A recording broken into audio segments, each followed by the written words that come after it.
Next problem here, sometimes you might have to do something to both sides. Sometimes you might not just be working on one side. Sometimes you might have to tweak both sides and clean both sides up to make them look the same. We have 1 minus sine squared t over 1 minus cosecant of negative t equals the stuff on the other side. First thing that jumps out to me, and you can look at your identity sheet here now. First thing that jumps out to me is I've got a cosecant of negative t and I've got a sine of negative t. Let's just go ahead and knock those out. Let's clean up those negatives. And since we're going to be working with both sides here, I'm going to split this. We're going to be working with 1 minus sine squared t on this side and 1 plus sine negative t stuff on the other side. So first off, the cosecant of negative t, and these are our even odd identities. Cosecant of negatives, we can pull that negative out front. So we now have 1 minus sine squared, and I'm not going to put the t, over 1 minus a negative cosecant t, which in that 1 minus minus we can turn into 1 plus. Same thing on the other side. We got a sine of a negative. We can do the same thing. Sine of a negative, we can pull that negative out front, turn the right side into 1 minus sine t over cosecant of t. Next thing that jumps out to me is I've got what looks to be Pythagorean on the top here. 1 minus sine squared. Anytime you've got one of your functions squared mixed in with a 1 plus, minus, whatever, more than likely it's Pythagorean. The Pythagorean identities related to sine squared would be sine squared plus cosine squared is equal to 1. But 1 minus sine squared, well, if we took this sine squared and moved it over, what's 1 minus sine squared going to equal? Cosine squared.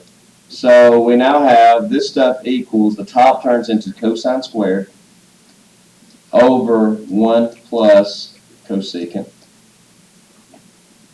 Not a lot we can do with the other side right now.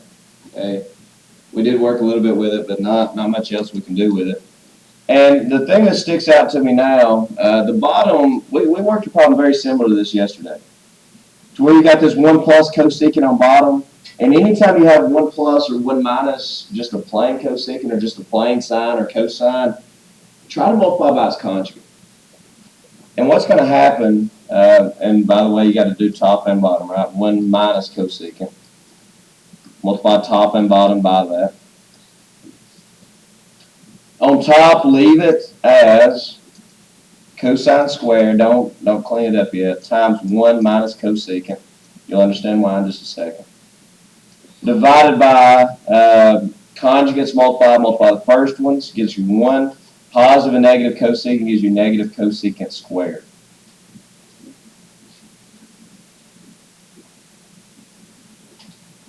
Again, you've got a Pythagorean identity that involves cosecant squared and 1s. You can find it here. Yep. Cotangent squared plus 1 equals cosecant squared. Right? So what we can now do is we can turn that bottom, 1 minus cosecant squared, that'd be moving that over here and moving that over there, correct? Cotangent squared plus 1. We'll check that. Cotangent squared plus, yeah. So what can we put in the place of 1 minus cosecant squared? Is it positive or negative? Negative cotangent squared, right? So we have, something's fishy here. Cosine squared times 1 minus cosecant over negative cotangent squared. Next step, I'm going to keep working with this side because, like I said, there's not a whole lot I can do with the other side. We could try to multiply top and bottom by 1 plus sine. That might clean it up some. Like I told you, anytime you've got a 1 minus sign, you can multiply by the conjugate, you're going to end up with Pythagorean identity. But let's continue trying to work with this side and see what we can do with it. Negative cotangent squared on bottom. I know that cotangent, or let's do it like this. Let's bring that cotangent to the top. Remember how yesterday I told you could bring cotangent to the top? Turn it into what? Tangent. Because to bring something to the top, you're going to raise it to the -1. You're more or less flipping that fraction. And when you flip that fraction, cotangent turns into tangent. So now I've got cosine squared, to be negative now, bring the negative with it, times tangent squared, times 1 minus cosecant. And now's a good time to stop and say this. There might be a million different ways to go about these things. You might not do it exactly the way that your neighbor does. Okay, there's several different ways to attack these. Pretty much, you just keep manipulating till you get to where you're trying to go. Two different people might go two different routes to do this and get the exact same answer. So now we have negative cosine squared. We know that tangent is sine over cosine. So sine squared over cosine squared, which will cancel. Times 1 minus cosecant. That looks a little bit better. So now we have negative sine squared times 1 minus cosecant is actually 1 over sine, isn't it? See where we're headed now? Next step, let's distribute this negative sine squared. So we have negative sine squared times 1, which is negative sine squared. And negative sine squared times negative, that'd be a plus. One of your signs will cancel and leave you with just plain sine. So negative sine squared plus sine. Let's go back to the other side now. And let's bring cosecant to the top. Okay. When you bring cosecant to the top, which, by the way, we're going to have to bring it, if we bring it to the top, we've got to bring it out front of this whole thing since it's binomial. Cosecant will turn into what? Sine. So on top, we now have sine times 1 minus sine, which gives me sine minus sine squared. Look familiar? Got sine minus sine squared on the right side. We have sine minus sine squared on the left side. Check, check. The left side is equal to the right side, so therefore that is a true identity. Again, your rule is manipulate it however you want. Make the left side equal the right side. If you just want to work with one side, fine. If you want to work with both sides, fine. But make whatever's on the left side look like whatever's on the right side. Next problem, again, I would always take care of your negatives first. Cosine squared of negative t. Again, that's cosine of negative t all squared. So cosine we can just cancel, or we can just drop the negatives, right? Yeah. So we can rewrite this thing left and right. My left side is now 1 minus cosine squared regular t. You can just drop it. On bottom sine, you can bring that negative out front. Tangent of negative t, you can bring the negative out front. Cosine of negative t, you can just drop it. So that'll turn into negative tangent times cosine.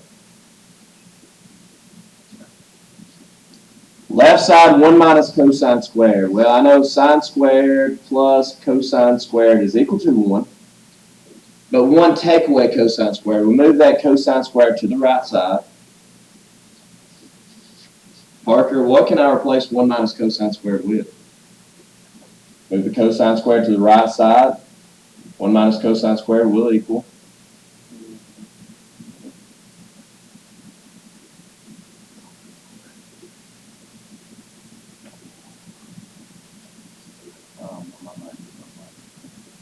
What do you think, Seth? 1 minus cosine squared can be replaced with. Good. So we now have sine squared over negative sine. Clean that up for me, Josh. One of the signs will cancel and leave me with negative what? Negative sign. Yeah, just plain old negative sign. And if you want to put the t back in there now, that's fine. So there's the left side. I'd say you're not going to clean that up much more. So we're going to try to turn this right side into negative sine of t. We know that tangent's equal to Autumn what? What can we replace tangent with? Perfect. So now we have negative sine over cosine times cosine. What happens there, Mary? And leaves you with negative sine t. Right side equals left side, done. That is a true identity. Next type of problems we're going to be working on, these are on identity sheets. Sum and difference identities. You find them there. Let's see, bottom left, there you go. Sum of difference identities. And the way they've got them on your sheet's a little bit different. And most of the time you're gonna see them written like this to save space. Let me explain what this means.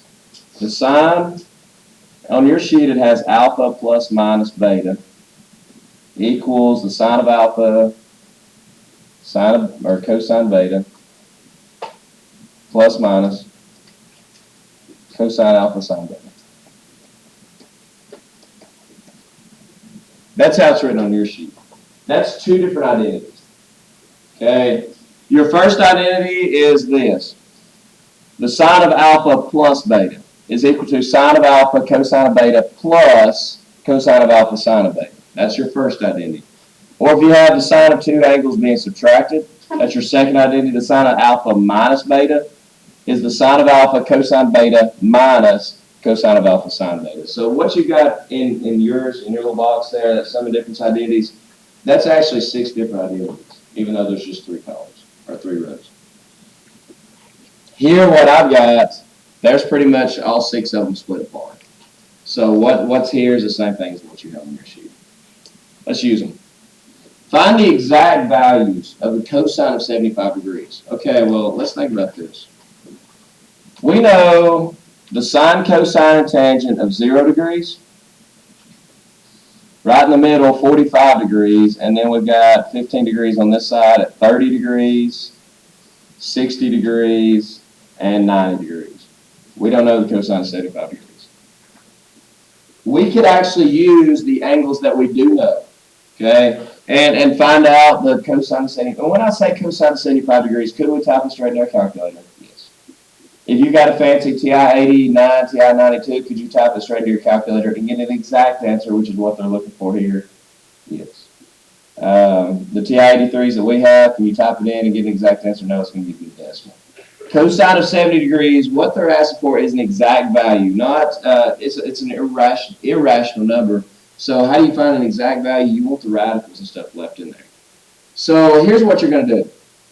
Take the angles that you do know, 0, 30, 45, 60, and 90, and somehow turn 75, or take 75 and turn these into some sort of combination of pluses and minuses in order to get 75. This is the one that sticks out to me. I know that 30 and 45 add together to give you 75.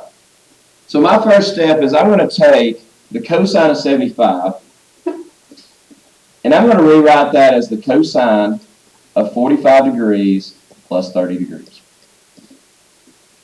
Which matches, if you go to your sum of difference identities, the second identity, the plus one, the cosine of alpha plus beta is equal to the cosine of alpha, cosine beta, minus, look at the top one, sine alpha, sine beta. And from here on out, to work this out, you pretty much just plug everything in. In the place of alpha, I have 45. In the place of beta, I have 30. So everywhere you have an alpha, put a 45. Everywhere you have a beta, put a 30. That's it. So my formula now turns into cosine alpha, which is cosine of 45 degrees,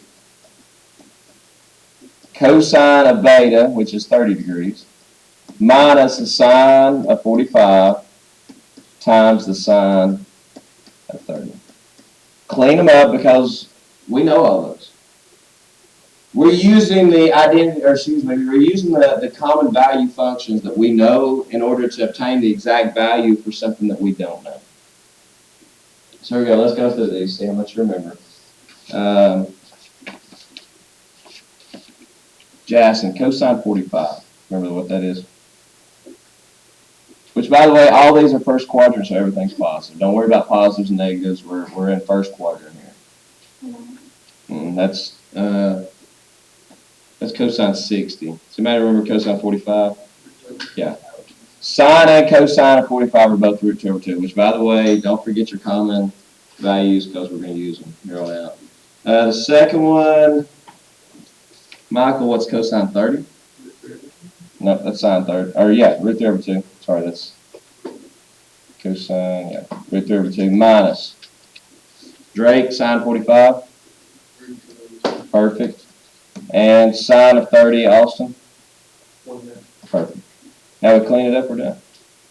So we have root 6. You can multiply roots together. That's root 6 over 4 minus root 2 over 4, which we're going to write as combined root 6 minus root 2 all over 4. That's the exact value. We can get a decimal approximation, but again, we're building a bridge. We want an exact value. There's the exact value of the cosine of 75 degrees. So what we've actually done here is, again, we know sine, cosine, and tangent is 0, 30, 45, 60, 90, 120, 135, 150, 180, and so on and so forth. We just expanded our list. Pretty much, we can nearly, anything that ends in 5 or 0, we can nearly find the sine, cosine, and tangent of an exact value now. And anything that's not, we're fixing to throw in some double and half angle identities, but we can kind of cover the rest of it. Second one,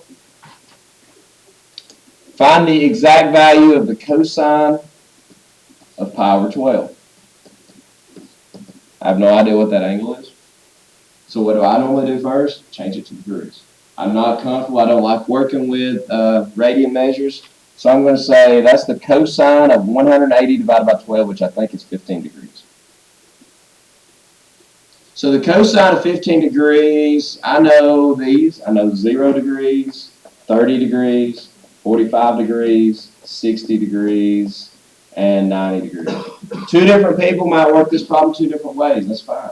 Okay, you can pick any two as long as you can somehow use those to get 15. What's one way of doing it? Yeah, 45 minus 30, right? Could you use 60 and 45 as well? Yeah, you could do 60 minus 40. Either one's going to work. So let's do the cosine. Cosine of 15 is the same thing as the cosine of 45 degrees minus 30 degrees. Again, the identity that you're going to use. We go to our sum and difference identities. There. And we know the cosine of alpha minus beta. Cosine of an angle minus an angle, I'm going to write right here above it. Cosine of alpha minus beta is equal to the cosine of alpha, the cosine of beta, plus the sine of alpha, the sine of beta. Any questions on how I found that there on my sheet? The cosine of alpha minus beta, and since it's minus, I'm going to use the bottom sign, SIGN sign. Now let's just plug in. Alpha is 45, beta is 30. So we have the cosine of 45, cosine of 30, plus sine 45, sine 30.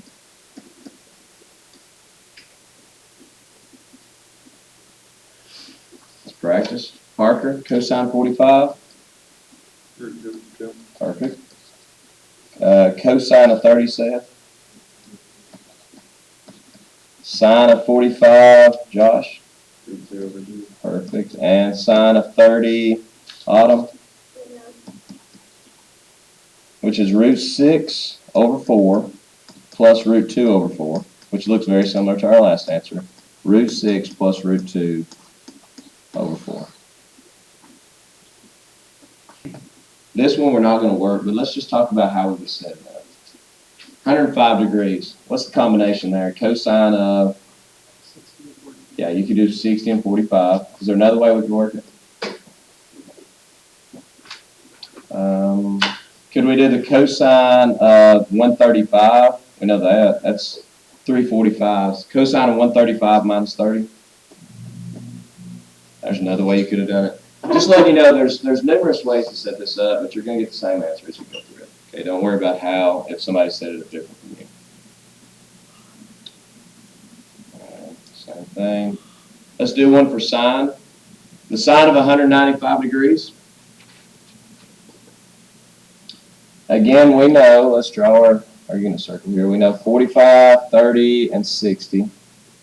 30, 45, 60, 90. Another 30 degrees on the other side, we know 120. Another 45 degrees here, that's 135, 150, and 180. I think that'll be plenty. There's the ones we know. We need 195. Which two can you use? 135. Yeah, that's what I do. 135 degrees plus 60 degrees. Split it up. We have the sine of an angle plus an angle. Here's the formula. If this is your alpha and beta, the sine of an angle plus an angle, let's say that's your top one, that's sine alpha cosine beta, plus cosine alpha sine beta. And again, you just plug in your alphas and betas and you're done. That would be the, change back colors, the sine of 135 cosine 60 plus, space, the cosine 135 sine 60. Very good. Go through and clean them up. Now here you got to be a little cautious, don't you? Sine of 135. Second quadrant. Mary, is sine going to be positive or negative in second quadrant? Positive. Sine's the only thing that is positive in the second quadrant. So sine of 135, the way we find the sine of 135 is by using its reference angle. Anybody, what's the reference for 135? 45, so the sine of 45. Perfect. Times cosine 60, we know that one, that's a half. Plus cosine 135, same scenario. We're in the second quadrant. Sine is, like Mary said, sine is the only thing that's positive. So cosine is going to be negative. So what I can actually do here is erase that plus and put a negative sign there. Positive, negative, so I'm going to give you a negative there. Cosine of 135 is negative what? Root 2 over 2, because your reference angle is 45 degrees. Dump the 135, put you a negative out front, and stick you a 45 in there. Cosine of 45. And then the sine of 60 is root 3 over 2. So you now have root 2 over 4 minus root 6 over 4, which looks eerily similar to all your other answers. Root 2 minus root 6 all over 4.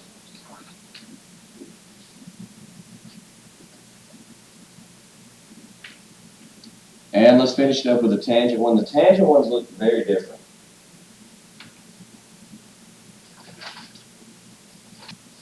It says find the exact value of tangent of pi over 12.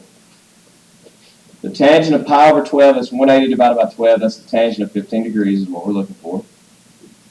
I would write that as probably the tangent of 45 minus 30, since we know 45 and 30. Your identity states that the tangent of an angle minus an angle, since the minus is on the bottom, you use the bottom signs, is equal to this. The tan of alpha minus the tan of beta over 1 plus tan alpha tan beta. There's your formula. To where alpha here is 45 and beta is 30. Let's plug everything in.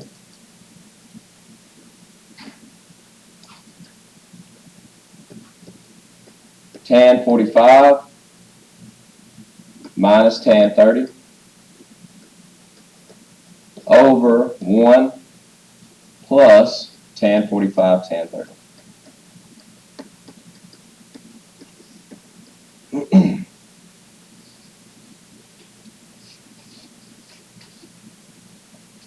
Jason, and again, remember guys, tangent slope. There's your 45. Think about what the slope is. Here's 0. Think about what the slope. 90, the slope of that. 30 and 60. Now, 30 and 60 are the hard ones to remember. One of them's root 3, and the other one's root 3 over 3. The higher ones, the steeper one's going to have the higher slope, so I'd say that's probably root 3. Just keep that in mind as we're going through these. Which, well, you don't. Yeah, you'll have to do tan 30. Jackson, what's the tangent of 45? So we have 1 minus Michael tan 30. Perfect. Over 1 plus 1, this is also 1. 1 times tan 30 will be root 3 over 3 as well. Don't leave it like that. Let's clean that up some. Since we have all these new algebra skills, let's clean 1 minus root 3 over 3 over 1 plus root 3 over 3. First thing I'll do is find a common denominator. 1 is the same thing as 3 over 3. So we now have 3 minus root 3 over 3 over 3 plus root 3 over 3. To divide two fractions, you're going to flip and multiply, but I already know that when you flip and multiply, since these bottoms are the same, they're just going to cancel out anyway. Leaves it with 3 minus root 3 over 3 plus root 3, which honestly, I would take that. That's cleaner. It looks better. If you just want to, you can multiply top and bottom by conjugates. Let's see what happens if we do. Let's see if this is going to be a better answer. Let's see, 3 minus root 3 over 3 plus root 3. Let's see if that's going to be a better answer, or let's see what actually happens if it gets any cleaner if I multiply top and bottom by conjugates. It should be a minus.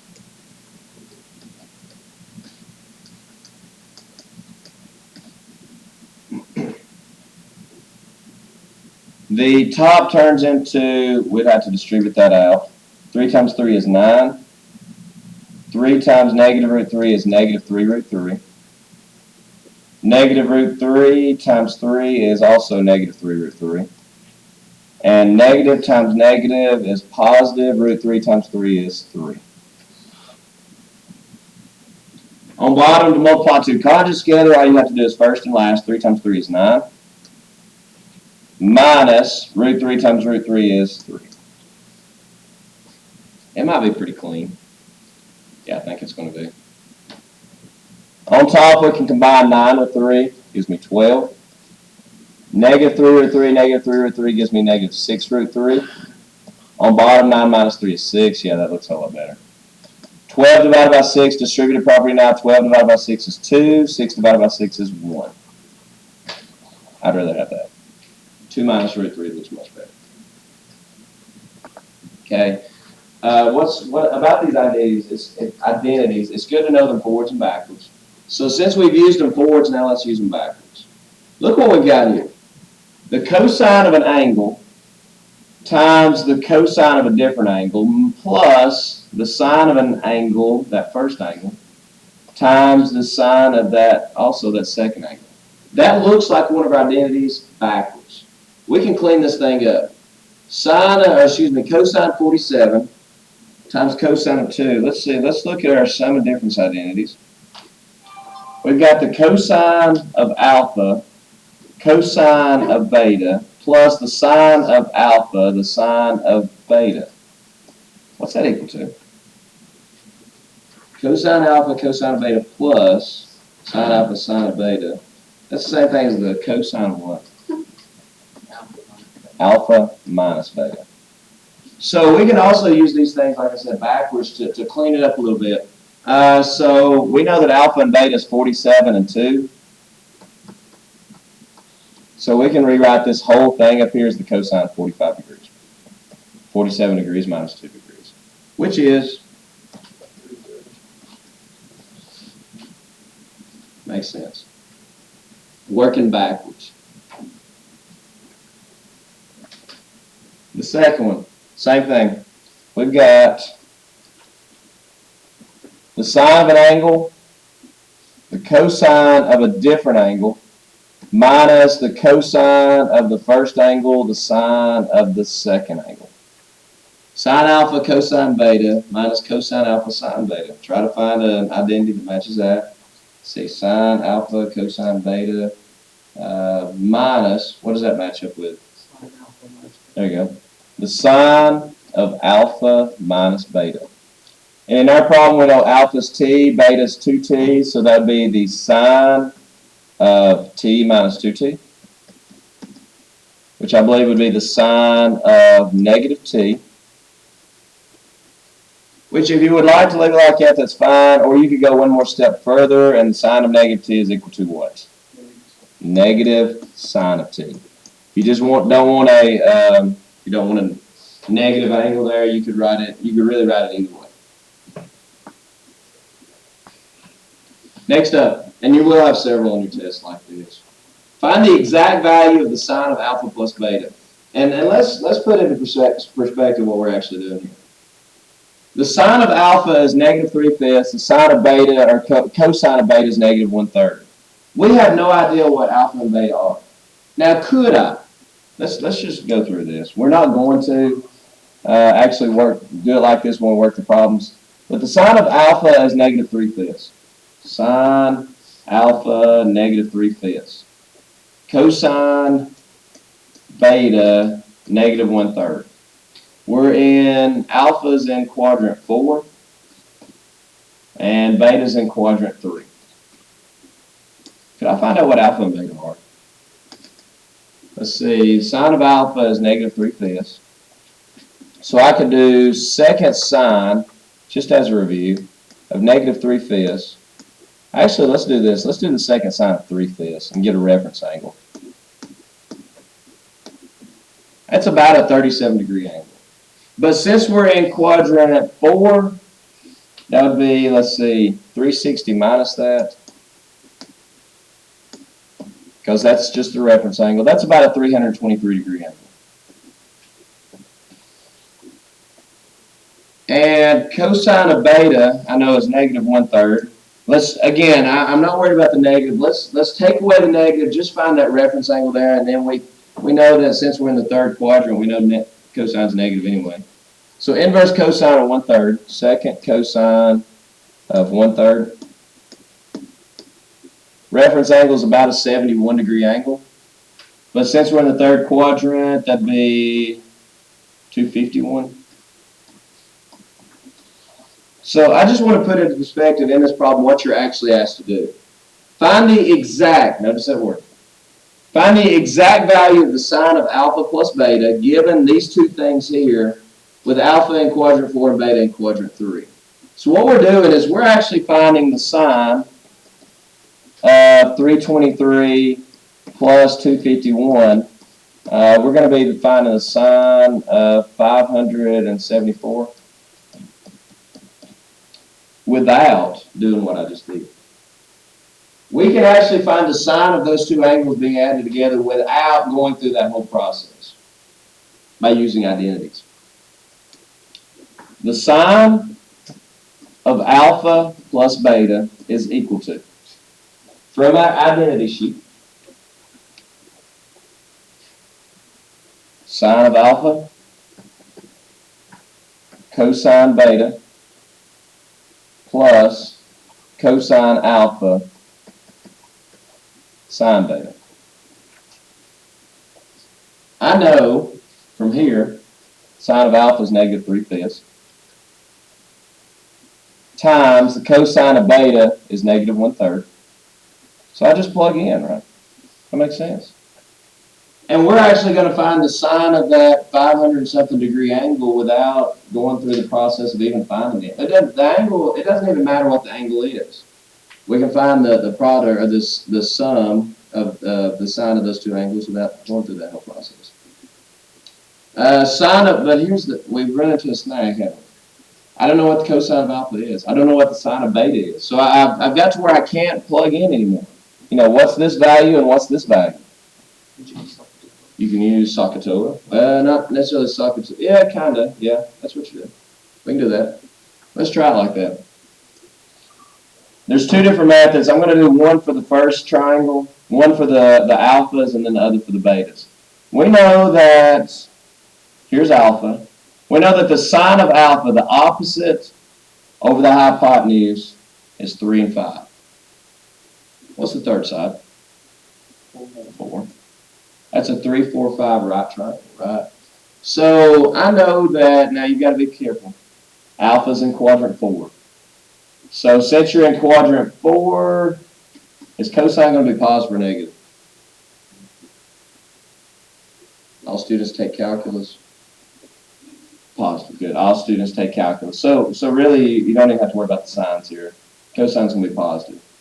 We know that cosine is equal to adjacent over hypotenuse. So the cosine of alpha will equal 4/5. Cosine of alpha is 4/5. Now we need to find the sine of beta. If you like that method, I told you that honestly that's probably the best method. If you've got sine, you need cosine, probably drawing a right triangle. using SOHCAHTOA combined with Pythagorean theorem, probably the best method. But here's your other method. We know that the cosine of beta is negative 1/3, and I also know the sine squared plus the cosine squared is always equal to 1. We're looking for the sine, so let's leave sine squared, plus the cosine is negative 1/3, so let's plug that in, you get 1/9. Oops. Equals 1. Solve this equation, subtract 1/9, you get sine squared equals 9/9 minus 1/9 is 8/9. Take the plus minus square root of it. And now you kind of know why I tack that plus minus on there. Because the plus minus all depends on what quadrant you're in. Beta, we're looking for beta now, right? Beta's in quadrant 3. So what will sine be? Negative. Quadrant 3, all students take calculus. Quadrant 3, the only thing that's positive is tangent. So therefore our sine is going to be negative, so let's go ahead and leave the negative there. Square root of 8 over the square root of 9 will be the square root of 8 over 3, which I can clean up a little bit more, but yeah, let's do it. Square root of 8 is the square root of 4 times the square root of 2. So therefore you get negative 2 root 2 over 3. Now let's plug that in. Now you multiply it out, clean it up, you're done. Positive 3 over 15. Well, I could reduce that. I'm not going to. I've got my reason. Positive times a negative will be a negative. 4 times 2 root 2 is 8 root 2 over 15. The reason I didn't clean that up, the reason I didn't reduce that first one, if you don't, you always end up with common denominators anyway. And if you want to just go ahead and put it together into 1, that'd be 3 minus 8 root 2 over 15. That's exact. You just found the exact values without knowing what alpha and beta even work. You just found the exact value of the sine of alpha plus beta. And like I said, if you want to split that and write it as 1/5 minus 8 root 2 over 15, either one of those answers are fine. The first one to me just looks cleaner because you got a single fraction. I think we've got one more of those. Yeah. And then we'll start double angle identities tomorrow. Find the exact value of the cosine of alpha minus beta. Cosine of alpha minus beta is equal to this. The cosine of alpha, the cosine of beta, plus the sine of alpha, the sine of beta. They tell me what the sine of alpha is. It's 1/3. So I'm going to put some boxes here just so.